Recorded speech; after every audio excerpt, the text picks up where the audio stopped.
I had heard the rumors about the dark web, whispers of twisted places you should never go, hidden deep within the internet's shadows, but I didn't take them seriously until James mentioned the Red Room.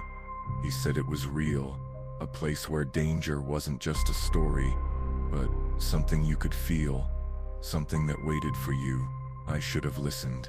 I should have stayed away, but curiosity got the better of me, and once I clicked that link, I understood the dark web isn't just dangerous because of what it shows you.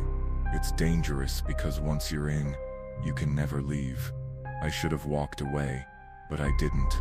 I clicked, and once I did, I realized too late that some things aren't just stories, they're invitations, and once you're in, there's no going back. Welcome to Sterling Short Stories. Step inside the story, but only if you dare.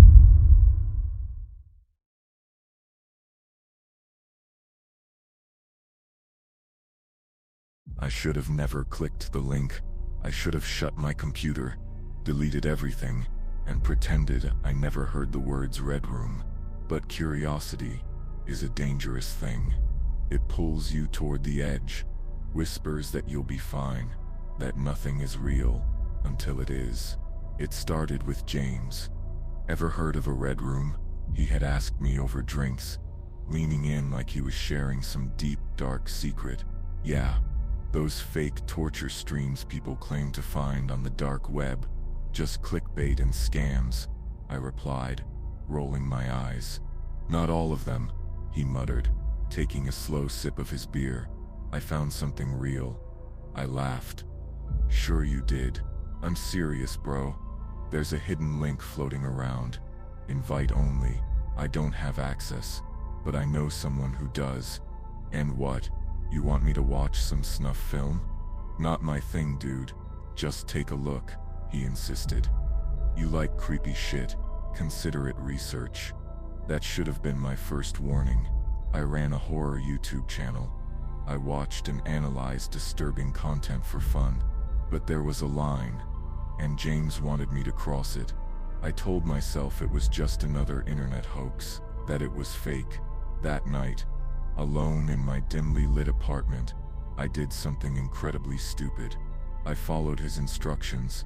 I installed a VPN, opened a Tor browser, and found myself on a nameless, eerie forum. It was silent, except for a single pulsing red logo at the top of the screen. No ads, no pop-ups, just endless threads filled with fragmented messages. Users spoke in codes, referencing something called the show, and then I saw it. A direct message from an anonymous user. You have been chosen. Click to enter the Red Room. Beneath it, a link. My finger hovered over the trackpad. A part of me screamed to shut it down, to walk away, but I didn't. I clicked. The screen flickered to black, then a red countdown appeared. 5 minutes. That was it. No sound, no video, just the timer. I swallowed hard. The air in my apartment suddenly felt thick, suffocating. I tried to exit, but my cursor was frozen. My keyboard stopped responding. 4 minutes. I pressed the power button. Nothing happened. My computer was locked, the screen dimming slightly like it was breathing. 3 minutes. A notification popped up. Connection established.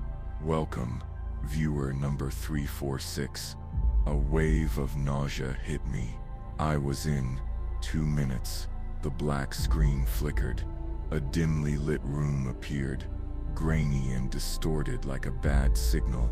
The walls were concrete, stained with something dark. A single metal chair sat in the center, bolted to the floor. A man was strapped to it. He was blindfolded, his breathing fast and erratic. Sweat dripped down his face. His fingers twitched against the armrests, as if trying to move to escape. Then came the voice, mechanical, distorted, hollow. Welcome to the show. A chat window appeared at the bottom. Messages flooded in instantly. Shadow Reaper 99. Fresh meat tonight. Blood feast. Let's make it interesting. Deadly smile. Take your time. He looks promising. I stared, my body frozen in place. I wanted to believe it was fake, a staged performance. But then the man whimpered, "Please, please help me." His voice was raw, broken. This was real. 3 options appeared beneath the video feed. Cut his hand, burn his skin, release him. I jerked my hands away from the keyboard. My stomach twisted. The chat exploded with excitement, urging me to pick. I shook my head. No way, this isn't happening. I slammed my computer shut. My breath came in sharp gasps. The silence in my room was deafening. I reached for my phone to call James, my fingers trembling. A vibration stopped me. A text message from an unknown number. "You don't walk away from the red room." My blood ran cold. The screen flickered again. Then my phone's front camera turned on. I saw myself, sitting on my bed, eyes wide with fear. The grainy reflection stared back at me, every breath visible in the dim light of my apartment. Then I saw it, a figure, standing in the shadows behind me, watching, waiting. I spun around, heart pounding. My eyes darted around the room, scanning every dark corner, but there was nothing. No one. A breath of relief slipped from my lips. I looked back at my phone screen. The video had changed. It was still my apartment, my bed, my open computer. But now the camera was moving, like someone was inside my apartment, filming me from a different angle. I stopped breathing. I turned my head slowly toward my slightly open closet door. It had been closed before. A whisper crackled through my phone speaker. "The show must go on." The closet door creaked open an inch wider. Then my computer screen flickered back to life, revealing a new countdown. 1 minute. A fresh chat message appeared at the bottom of the screen. "Blood feast. The best shows are when they don't know they're the star." My stomach twisted. My shaking hand reached for the computer, but the screen glitched, revealing a new feed. A grainy live video of my apartment door. Someone was standing outside. My blood ran cold. A tall, shadowed figure. It didn't knock. It didn't move. It just waited. The chat flooded with excitement. Shadow Reaper 99. He's next. Deadly smile. This is going to be fun. Anonymous. You should have chosen. The countdown hit 5 seconds. Then the doorknob started to turn.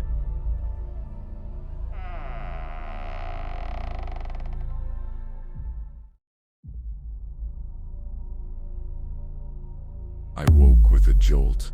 The air was thick, heavy with the sharp scent of metal and damp concrete.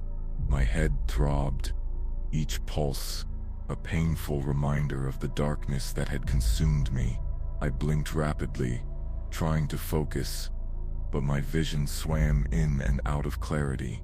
When it finally steadied, I realized I was no longer in my apartment. I was in the red room. The room was dimly lit, bathed in a sickly, pulsing red glow that seemed to bleed into every corner.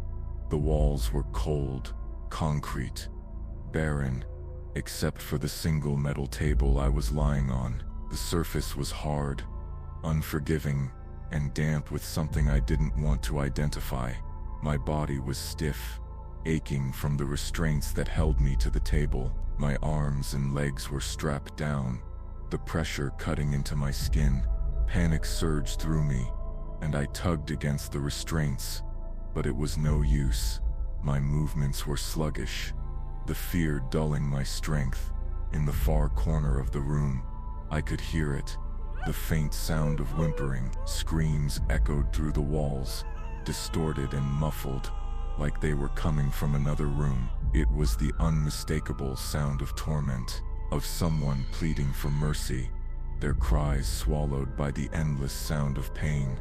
The door at the far end of the room creaked open, and I froze, my breath caught in my throat. The tall, shadowed figure from before stepped inside. His face was obscured by darkness, but I could feel his presence in the room, like the weight of a nightmare taking form. He said nothing. Instead, the sound of chains clinking echoed around me, sending a shiver down my spine.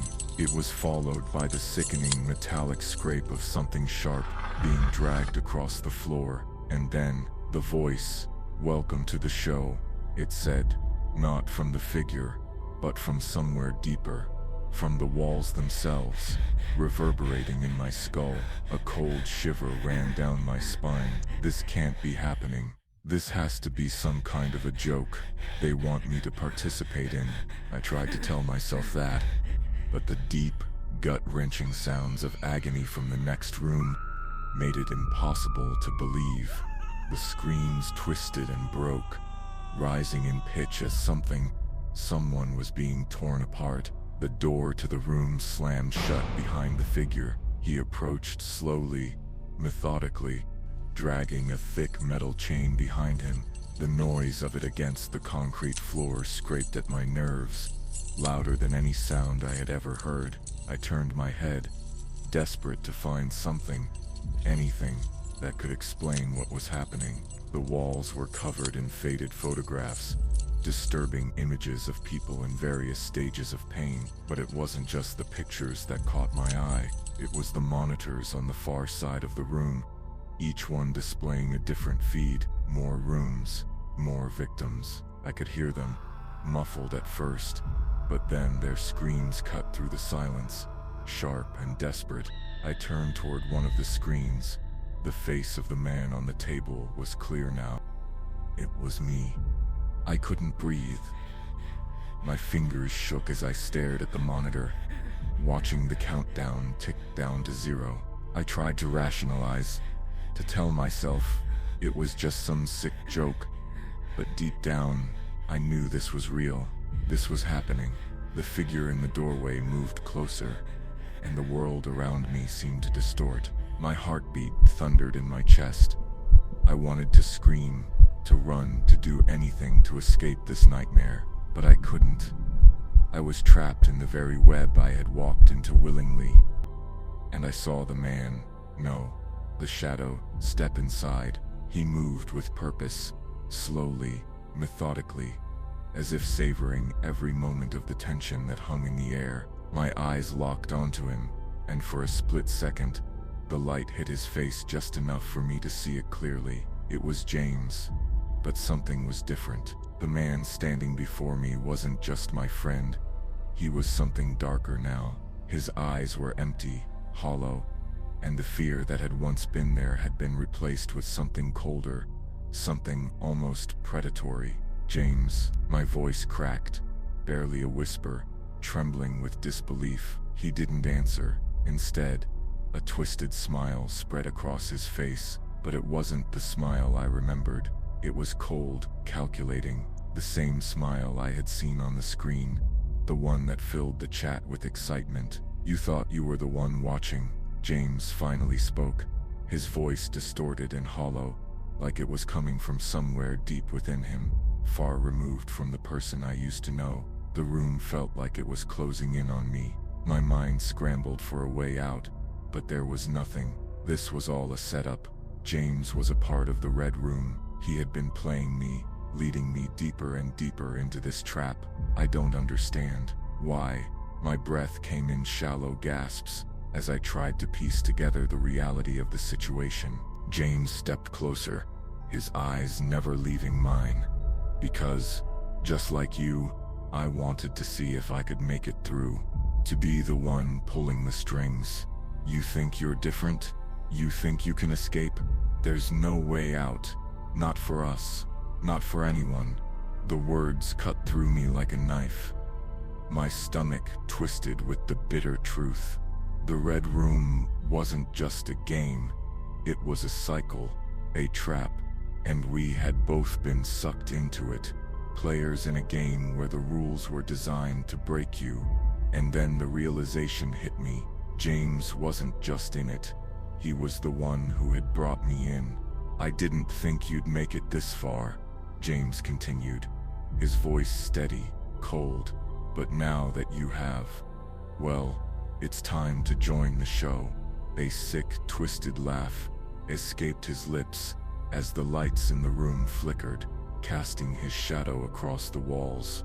And as the final seconds of the countdown ticked away, I understood.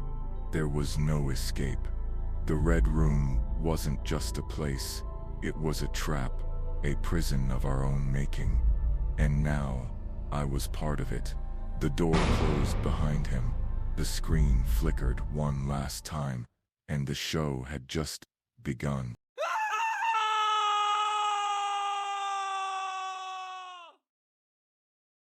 Thanks for watching.